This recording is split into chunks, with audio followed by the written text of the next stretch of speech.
Good morning. It's 10 o'clock. I'm Nancy Sun, and it's time for Easy News on ICRT. In Taiwan, the TAIEX opened down 6 points this morning from yesterday's close at 8,407 on turnover of 1.4 billion NT. Defense Minister Yan Ming says no Chinese military aircrafts have entered Taiwan's air defense identification zone since Beijing's recent demarcation of an identification zone over the East China Sea. Although stopping short of condemning Beijing's demarcation of its own zone, Yan called the move unfriendly. According to the defense minister, since China announced the zone, there have been 13 sightings of U.S. military aircrafts and 85 instances of Japanese aircrafts entering the zone. Lawmakers yesterday proposed increasing penalties for people found guilty of offenses against medical personnel. Lawmakers are calling for the maximum fine of 500,000 NT and 5 years in prison for assault on hospital staff. The move comes a week after KMT Luzhu Township Mayor Wang Guifen allegedly slapped a nurse at the Linkou Chenggong Memorial Hospital last week for refusing to inform her about her father's medical condition. That case has been turned over to the Taoyuan District Prosecutor's Office, and prosecutors have brought charges of public insult and assault against the KMT Township Mayor. Interior Minister Li Hongyuan is denying claims that his office leaked the release of local government public security performance ratings. The denial follows complaints by Taichung Mayor Jason Hu, whose municipality earned the lowest approval and highest disapproval ratings of all the island cities.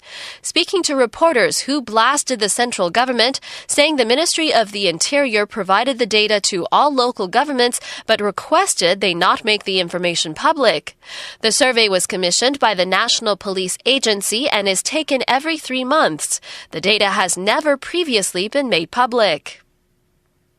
In international news, the leader of Thailand's anti-government movement has announced new targets for his supporters as protests appear set to continue. Suthep Thaugsuban has called for demonstrators to take over the police headquarters in Bangkok in a defiant speech late yesterday. It came after clashes broke out as protesters tried to storm the Prime Minister's office. The Thai Prime Minister has rejected protesters' demands that she step down. Yingluck Shinawat says she is open to negotiations, but calls for the government to be replaced by an appointed council was illegal and constitutional. The UK's new envoy to Iran is to visit the country today for the first time since his appointment.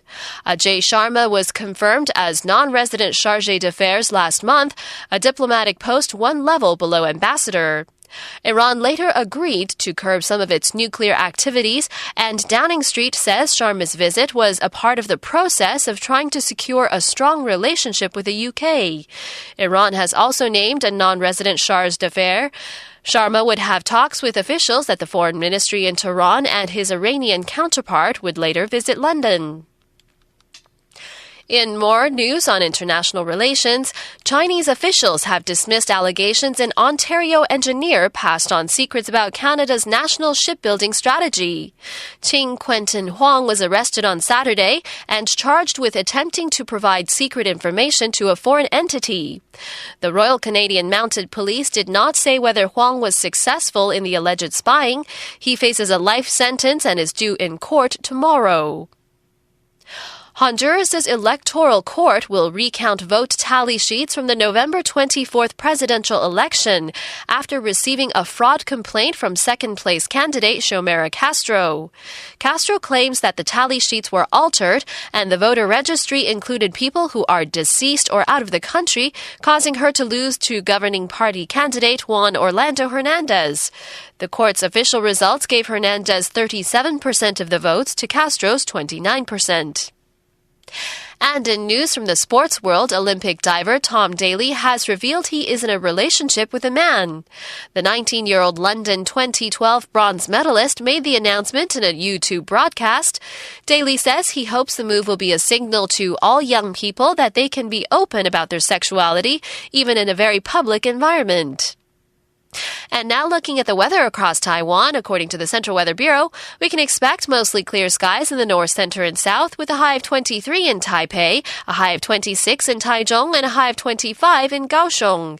Current temperatures now, Taipei 20, Taichung 19, and Kaohsiung 21. That's it for Easy News today. Remember, you can download a slower version of the news as well as a transcript with Chinese explanations on our website, www.icrt.com.tw. Just look for Easy News.